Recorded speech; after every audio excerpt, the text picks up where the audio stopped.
नमस्कार दोस्त, मैं रोहित यादव रोहित इलेक्ट्रिकल सर्विसेज है। जैसे कि आपको पता होगा, मैं इलेक्ट्रिकल से संबंधित कई सारे वीडियो अपलोड करता रहता हूं। आज आप सभी के लिए लेकर आया हूं प्लिंथ माउंटेड सब स्टेशन, जिसके बारे में मैं आपको बताने वाला हूं। प्लिंथ माउंटेड सब स्टेशन क्या होता है, ये प्लिंथ माउंटेड सब स्टेशन कहाँ यूज होता है, प्लिंथ माउंटेड सब स्टेशन कहाँ लगा हुआ है, प्लिंथ माउंटेड सब स्टेशन में कौन कौन से बड़े बड़े इक्विपमेंट होते हैं और ये इक्विपमेंट एक दूसरे से कैसे कनेक्ट होते हैं। तो आपको ये इधर व्हाइट बोर्ड पे दिख रहा होगा कि इधर मैंने कई सारे फिगर बनाए हुए हैं। हर इक्विपमेंट के अलग अलग मैंने फिगर बना लिया और इधर हमने क्या काम करा है, इधर जो है सिंगल लाइन डायग्राम बनाया हुआ, जिससे मैं आपको समझाने और बताने की कोशिश करता हूँ। आप अगर जो इलेक्ट्रिकल के स्टूडेंट हो या फिर इलेक्ट्रिकल से नॉलेज लेना चाहते हो तो आप इस वीडियो को अंत तक देखें। आप लाइनमैन हो या फिर असिस्टेंट लाइनमैन हो तो आप इस वीडियो को अंत तक देखें, ताकि आप समझ सको कि प्लिंथ माउंटेड सब स्टेशन क्या होता है, उसमें कौन कौन से इक्विपमेंट होते हैं और वे इक्विपमेंट एक दूसरे से कैसे कनेक्ट होते हैं। तो मैं वीडियो से शुरू करने से पहले मैं आपको बताना चाहता हूँ कि प्लिंथ माउंटेड सब स्टेशन क्या होता है। भवन के बाहर स्थापित किया हुआ ट्रांसफार्मर जो कि प्लिंथ पर स्थापित किया जाता है या फाउंडेशन पर स्थापित किया जाता है, उस उपकेंद्र या सब स्टेशन को प्लिंथ माउंटेड सब स्टेशन कहते हैं। यह सब स्टेशन क्या होता है, 400 केवीए ट्रांसफार्मर से जब ऊपर की रेटिंग का ट्रांसफार्मर होता है वह हमें प्लिंथ पे स्थापित करना पड़ता है, क्योंकि ये ट्रांसफार्मर जो है भारी भरकम हो जाते हैं, जो कि पोल पर स्थापित करना ये उचित नहीं होता है और यह अधिक लागत इसमें लग जाती है, जिसकी वजह से हमें प्लिंथ पर स्थापित करना सही होता है। ठीक है, तो मैं आपको समझाने की पहले कोशिश करूं सिंगल लाइन डायग्राम के जरिए। उससे पहले मैं आपको बता देता हूं कि इसमें जो है कई सारे सिंबल यूज किए हैं। इसमें सिंबल में कौन कौन से सिंबल है, जिसमें आप देख सकते हो पहला सिंबल हमने यूज किया सर्किट ब्रेकर। ये क्रॉस का चिन्ह जो आप देख रहे हैं ये सर्किट ब्रेकर का है। और दूसरा सिंबल इसमें आप देख सकते हैं ये है आइसोलेटर का, जो कि इस तरीके से यूज किया गया। उसके बाद ट्रांसफार्मर का ये सिंबल है जो इस तरीके का है, और ये अर्थिंग का सिंबल है जो इस तरीके से आप देख सकते हैं। इसमें बड़े बड़े कई सारे इक्विपमेंट यूज हुए हैं, जो कि आप देख रहे हैं रिंग मेन यूनिट, जिसे इसे शॉर्ट फॉर्म में RMU भी हम कह देते हैं। उसके बाद ट्रांसफार्मर यूज हुआ, और तीसरा नंबर है एयर सर्किट ब्रेकर, जो ACB शॉर्ट फॉर्म में कहते हैं।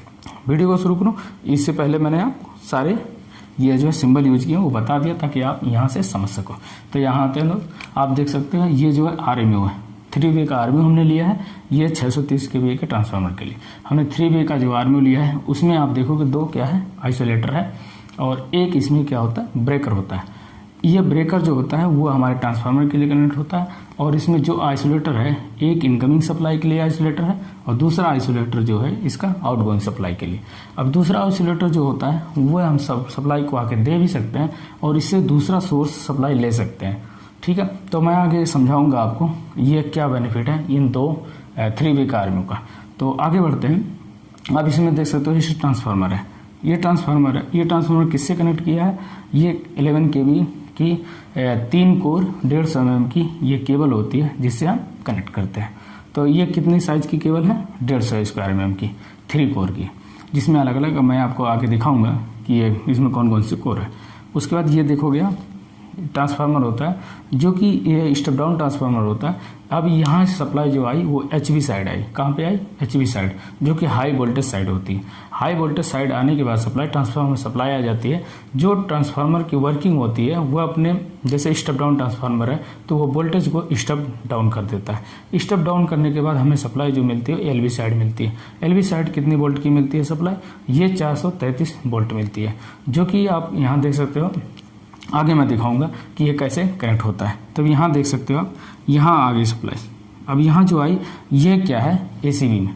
ACB कितने की एम्पियर की है, ये 1250 एम्पियर की, जो कि 630 kV ट्रांसफार्मर के लिए हम 1250 एम्पियर की ACB यूज कर रहे हैं, जो कि एज ए फील्ड में ऐसे यूज हुआ है। इतनी ही रेटिंग की ACB मैं आगे आपको वीडियो भी बना के दिखाऊंगा एज ए साइड पे कि ये कैसे कैसे इक्विपमेंट लगे। आपको आज इस व्हाइट बोर्ड पे समझाने की कोशिश करता हूँ। अब यहाँ से जो कनेक्ट हुई वो हमारा होता है किसे, ये लीड केबल। ये जो कनेक्ट हुआ है ये सिंगल कोर की लीड होती है, जो 630 स्क्वायर mm की ये लीड होती है। ठीक है, आगे बढ़ते हैं। तो यहाँ से हमारे सप्लाई कनेक्ट हो गई, ये 1250 एम्पियर की ACB में, इसके इनकमिंग में सप्लाई आ गई। अब इसमें आउटगोइंग जो 1250 एम्पियर की ACB थी, इसके आउटगोइंग से हमारे ये सारे फीडर कनेक्ट होते हैं। अब आप देख रहे होंगे कि कई सारे फीडर हैं। इसमें एक जो यहाँ अभी 630 kV के ट्रांसफार्मर के फीडर निकल रहे हैं वो कितने हैं, 5 फीडर हैं। Feeder number 1, 2, 3, 4, 5। ये फीडर जो है ये किससे जुड़े हुए हैं, 400 एम्पियर की ये एसीबी से ये सारे जुड़े हुए हैं। और ये कहाँ से, 1250 एम्पियर से। ये 1250 एम्पियर से सारे ये जो है कनेक्ट रहते हैं। 400 एम्पियर की स्विच, उसके 400 एम्पियर की स्विच से एक एक फीडर निकलता है, जो कि ये केबल होती है ये जो है 4300 की होती है, 4300 स्क्वायर mm की यह केबल होती है जो कि फीडर के लिए। इसके बाद जो आ जाता है इसमें AB केबल आ जाती है। AB केबल से कनेक्ट होकर सप्लाई आगे जाती है। उसमें फिर आप देखोगे फिर AB केबल से सर्विस कनेक्शन के द्वारा कनेक्ट करके कंज्यूमर के मीटर तक पहुंचती है। तो आप कुछ इस तरीके से मैं आपको समझा दिया जो कि आप समझ सकते हो। इसके बाद आगे बढ़ते हैं। सारे इक्विपमेंट दिखाई दे रहे होंगे जैसे साइट पे यूज होते हैं। तो आप देख रहे होंगे ये आर्मी जो लगा हुआ है, ये 3 वे का आर्मी जो मैंने आपको पहले बता चुका हूँ कि इसमें जो है 2 आइसोलेटर, एक ब्रेकर होता है। जो ब्रेकर होता है वो हमारे ट्रांसफार्मर को कनेक्ट कर दिया जाता है। अब ब्रेकर से क्यों कनेक्ट करते हैं ये मैं आने वाले समय बात करेंगे, क्योंकि ये वीडियो काफ़ी लंबी हो जाएगी। यहाँ से जो सप्लाई आउटगोइंग निकली लोकल के लिए, ये जो ट्रांसफार्मर के लिए, यहाँ ट्रांसफार्मर जो सप्लाई है जैसे मैंने आपको बताया ये 3 कोर 150 स्क्वायर mm की केबल होती है 11 kV की, 3 कोर। अब इसमें देख सकते हो कोर 1, कोर 2, कोर 3, इसलिए इसे 3। और ये इसके जो साइज होता है 150 स्क्वायर mm होता है।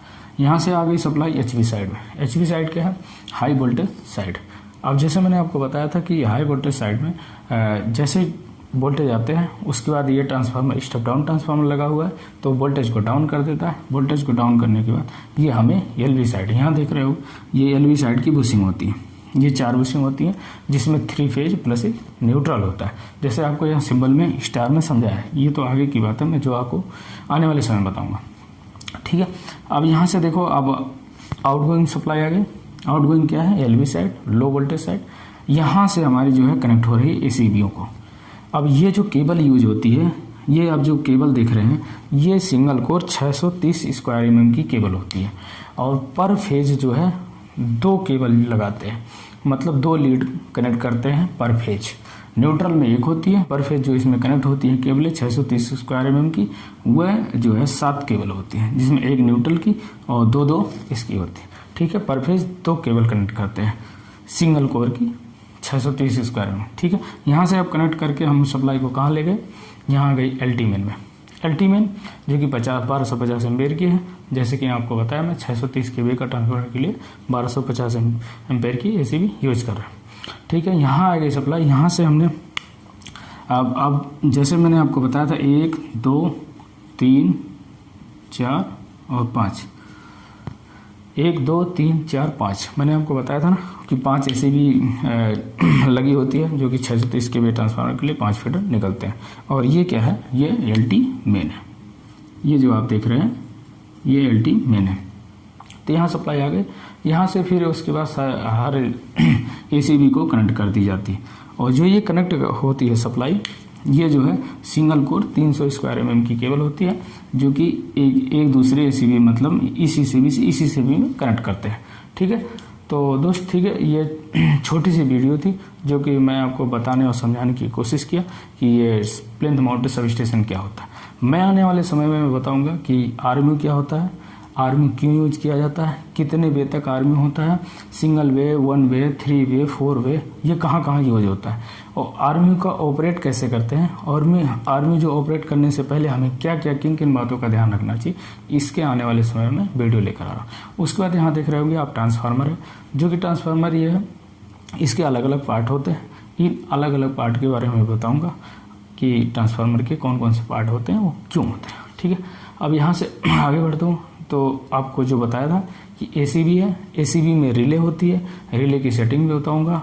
और इसमें ACB कितने टाइप की होती है, ACB कितने एम्पियर से कितने एम्पियर तक होती है, ACB जो कितने ट्रांसफार्मर के साइज के अकॉर्डिंग कैसे सेलेक्ट करते हैं। ठीक है, आर्मी के रिले की सेटिंग पे भी वीडियो बनाऊंगा, ACB के रिले की सेटिंग पे वीडियो बनाऊंगा, और ट्रांसफार्मर के अलग अलग पार्टों पर। ठीक है दोस्त, तो ये छोटी सी वीडियो थी जो कि आपको अच्छी लगी हो तो आप लाइक कर सकते हैं और चैनल को अवश्य सब्सक्राइब करें, ताकि आने वाली फील्ड से भी कई सारे वीडियो हैं जो आपको अच्छी नॉलेज देंगे। ठीक है, आप इसे दोस्तों के साथ भी शेयर कर सकते हैं जो भी इलेक्ट्रिकल के स्टूडेंट हैं, या फिर लाइनमैन हो या फिर LM हो जो कि इलेक्ट्रिकल से जुड़े हुए हैं। वीडियो को देखने के लिए बहुत बहुत धन्यवाद।